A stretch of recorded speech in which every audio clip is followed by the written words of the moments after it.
हम एन कैद के कारण 24 घंटा में हमारी भक्ति को बढ़ाते चले, किसी भी गुण से किसी भी ढंग से चले, क्योंकि बड़ी सावधानी से समझने का विषय है। अभी समय है तो हमें सब कुछ सरलता से हो जाएगा, और जब यही समय निकल गया तो फिर बड़ी कठिनाई होगी। आज हम नारद जी की कथा में सुनते हैं कि नारद जी ने भी देखा कि ज्ञान, भक्ति, वैराग्य अचेत अवस्था में थे। वैराग्य और ज्ञान भक्ति के पुत्र थे, परंतु उन्होंने भी इन्हें ले गए और गंगा के तट पर सतत भगवान की कथा सुनाई। अर्थात जो हमारा ज्ञान है, वैराग्य है, ये सबके पास है।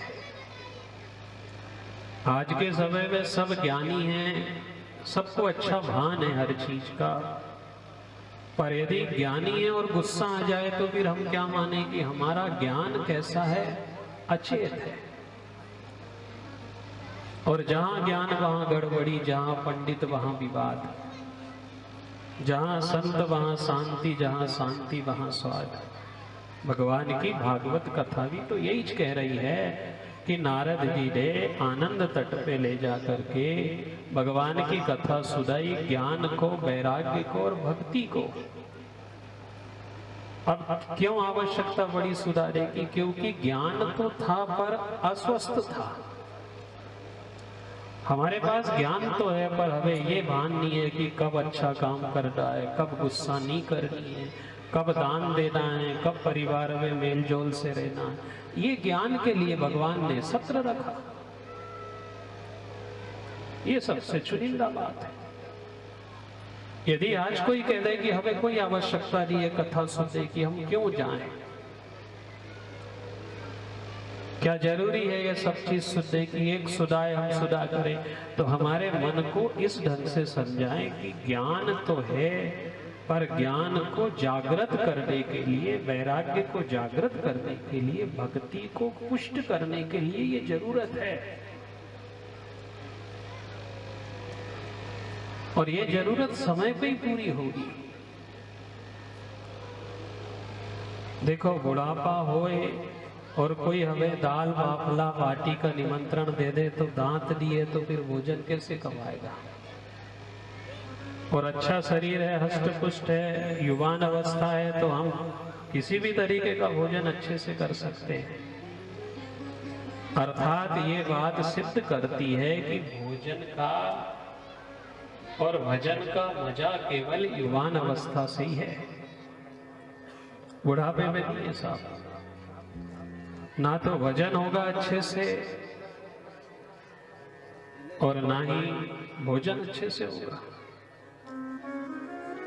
इसलिए ये शुरुआत से यदि होती रहे तो हम मान के चले कि हमारी भक्ति पुष्ट होगी।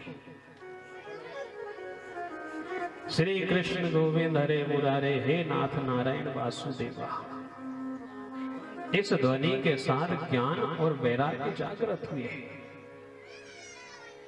इसलिए देखो साहब, अभी कोई ऐसा नहीं कह सकते कि हम अज्ञानी हैं, हम क्यों सुने, हम क्या पागल है। ऐसे कभी तर्क वितर्क भी नहीं आए मन में। ये भाव आना चाहिए कि हमारा ज्ञान अच्छे से काम करने लगे।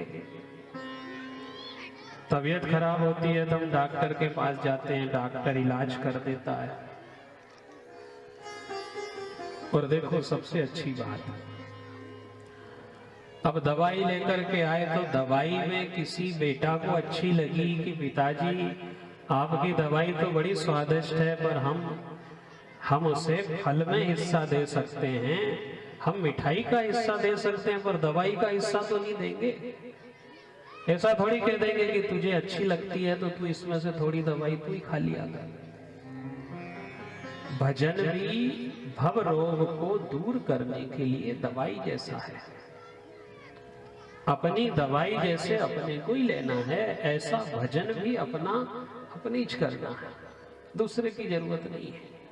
पड़ोसी करेगा तो पड़ोसी को लाभ है, बहन करेगी तो बहन को, भाई करेगा तो भाई को लाभ है। इसलिए जो युवान अवस्था है उसी में करते चले।